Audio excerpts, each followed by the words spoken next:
Hello everyone, Norma Woodcock speaking to you from Perth in Western Australia. And I'd like to speak into the feast of the Epiphany of the Lord, Year C, and the theme, We Are One.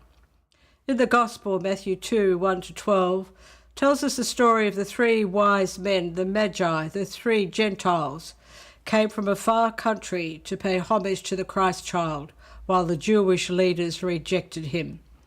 And the second reading, Ephesians 3, 2-3 and 5-6, gives the theological meaning of the feast, that God invites Jew and Gentile to share on an equal footing the benefits of the salvation brought by Christ. I just want to go into two personal stories today. I had a think about this teaching, and I thought, really, I want to share that I have shared in videos in the past, but it just is so relevant now. A lot of my work has taken me from the very southwest of WA to the very north, to the eastern states when I've spoken at conferences, yes. But, you know, in the early days I would travel, I would meet with the people, I would give missions, I would be taken into all the different Aboriginal communities in the northwest.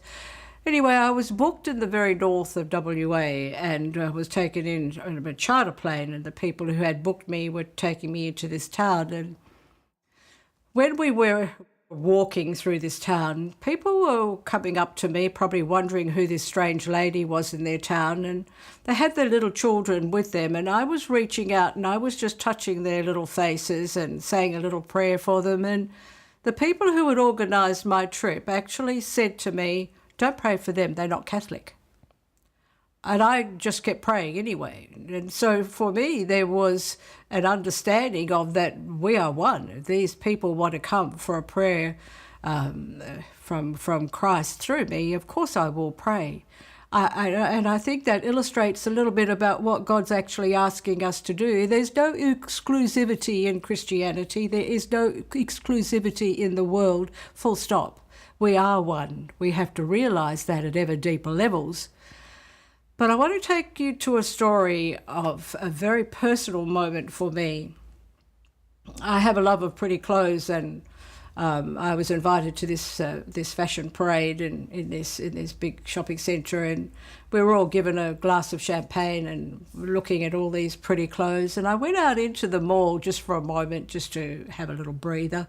I had my glass of champagne in my hand. Interesting, isn't it? And along came a lady pushing her cleaning trolley. She'd been cleaning the toilets, and she was a little wizened up tiny lady from another country, and for some reason, and it was a God-given moment, she looked up at me and our eyes met.